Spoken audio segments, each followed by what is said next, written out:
Hello there, and welcome to my channel. I'm your host, Tim, with Mad Dog Gaming. Wow, that was corny when I said it out loud. Anyway, today I'm going to be talking about 6 bosses that you'll encounter early in Elden Ring on your adventures through Limgrave. I played this game co-op with a good friend of mine, Chris, from aldenfalor Gaming, so you'll see his character, Tiffany, throughout this entire video. Keep in mind when playing the game co-op, there are certain things that you can and cannot do in each other's worlds. Things like you can't ride your horse, you can't use certain items or abilities. Enemies, including the bosses, have more health and they do more damage, while your characters do less damage. However, if your companion dies or leaves your world, then all of your stats and abilities will be restored. Now, without any further ado, let's talk about some bosses. Okay, first up we have the Beastman of Farum Azula. This boss is located in the Groveside Cave just north of the Church of Ela. There is a site of grease at the entrance of the cave. Proceed further inside. You'll find a few enemies in your path, no big deal there. Eventually you'll find a yellow smoke wall, and that will be the entrance of his chamber. He's a relatively easy boss to fight, but I do recommend leveling up a few times before fighting him. Most of his attacks are close range. I think he only has 2 that are long range, like that one. Upon his defeat, he will give you the Flamebrake Talisman, which boosts fire damage negation. He doesn't use any magic or spells, so the best way to fight him really is to stay close, but not too close, and simply time his attacks accordingly. If you're a magic user, like myself, it is much easier to defeat him, because you can simply hit him with your magic from a distance. If you're playing co-op, and you're in another player's world, you will receive the Rune Arc when he is defeated. Rune Arcs can be used in conjunction with Great Runes to give various effects depending on which Great Runes they are used with. Great Runes are required from defeating the demigod bosses throughout the game. For example, the Great Rune acquired from defeating Godric gives a +5 to all stats when used with a Rune Arc, but they all give different effects depending on which Great Runes are used and can give a great advantage depending on your character class.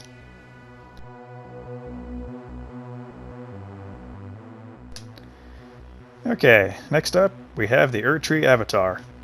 I just call it the tree boss. This boss is located by the minor Erdtree in the Weeping Peninsula, which is the great big tree on the south side of the map. This is a pretty easy boss to fight, but again, I would level up a few times and get some better weapons and armor before fighting him. Otherwise, you might as well bring a toothpick to a sword fight. His attacks are pretty basic, mostly close range, slow, and easily anticipated. He does, however, have a few long-range attacks with his club that hurt pretty badly. Usually he hits you with them because it seems like you're out of range, and, well, you're not. He also has 2 magic attacks that he'll throw at you from time to time that really hurt badly. Like this one here. All these little sparkles that show up come flying at you. As you can see, that one almost killed me. Oh, I'm definitely going to feel that one in the morning. The best way to avoid that one is to dodge repeatedly, which obviously I didn't do. But upon his defeat, you'll get the Opaline Bubbletear, which when used, reduces damage in mixed attacks. And again, if you're in another player's world, you'll receive a Rune Arc for your troubles. Just wanted to show this one too. This is his second magic attack. Obviously you don't want to be near him when he does that one. Okay, the third, and probably the toughest boss we're going to talk about is Agheel. Agheel is located in the big lake just north of the seaside ruins. You'll fight several dragons throughout the game, but Agheel will be the first one that you'll encounter, and you'll encounter him pretty early on. Before fighting him, you'll definitely need to level up quite a bit and upgrade your weapons. Otherwise, you'll have a very difficult time beating him. Ask me how I know. Also, before fighting him, you'll want to talk to Yura first. Yura is located just to the east of the seaside ruin site of Grace. You'll want to talk to him first, and he'll warn you to stay away from the lake, but we're not going to listen. After talking to him, head straight into the lake, disturbing Agheel, and let him kill you. I know, sounds crazy, right? But after that, go back to Yura and talk to him again. He will call you a fool, but then he will be able to summon him, and he will help you in defeating Agheel. Yura's summon location is behind some trees, just north of the Dragonburnt Ruins, along the west coast of the lake.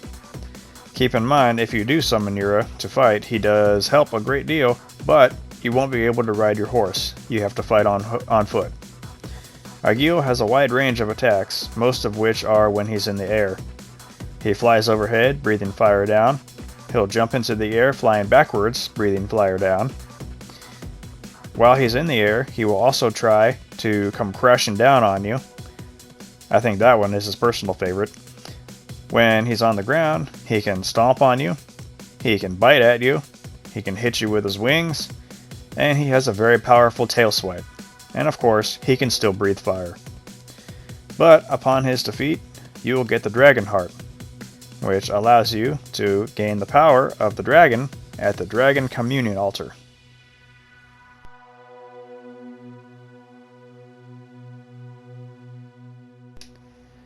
Up next we have the Tree Sentinel, or the Gold Knight as I call him. You'll see this boss walking around pretty much as soon as you spawn into Limgrave for the very first time, so at the very beginning of the game. Obviously, you don't want to engage him until you level up, or he will tear you apart with ease. Most of his attacks are close range. He's a fast moving boss, likes to run around a lot while swinging at you. He does have a very powerful shield bash that he does, so don't make the mistake of thinking that when you're on the side of him facing his shield that you're safe, like I did. He also has a very powerful smash that he does with his horse. If you're a magic user, you'll want to keep an eye on his shield. The Tree Sentinel does use magic, but only in defense against magic. His shield will light up yellow, and if you hit him with one of your spells, he will deflect it back at you or your companion, causing a lot more damage. Once you defeat the Tree Sentinel, you'll receive the Golden Halbert for your troubles.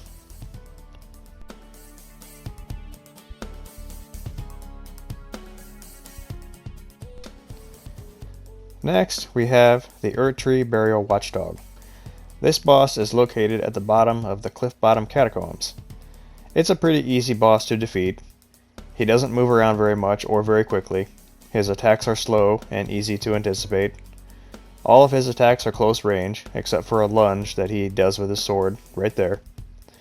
It does attack with its tail, so be mindful of that if you're trying to attack from behind and you see his head turn around. He's about to hit you with his tail. Magic works pretty well on him, and he does breathe fire. But it's a pretty easy boss to defeat, and upon his defeat, you'll get the Summons Noble Sorcerer Spirit, which can be used in combat. The Stonedigger Troll. The Stonedigger Troll is located in the Limgrave tunnels to the north of the lake where you fought Agheel. This is a really simple boss to fight. There's nothing really special about him other than he's big and very ugly. His attacks are also close range, with the exception of one charge attack where he will run at you from across the arena.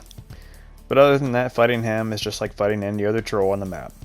Upon his defeat, you will receive the Roar Medallion, which enhances roars and breath attacks. Well, that is all we have for today, folks. I hope that you enjoyed this video, and if you did, hit that like and subscribe button for more informative videos just like this one in the future. Thank you.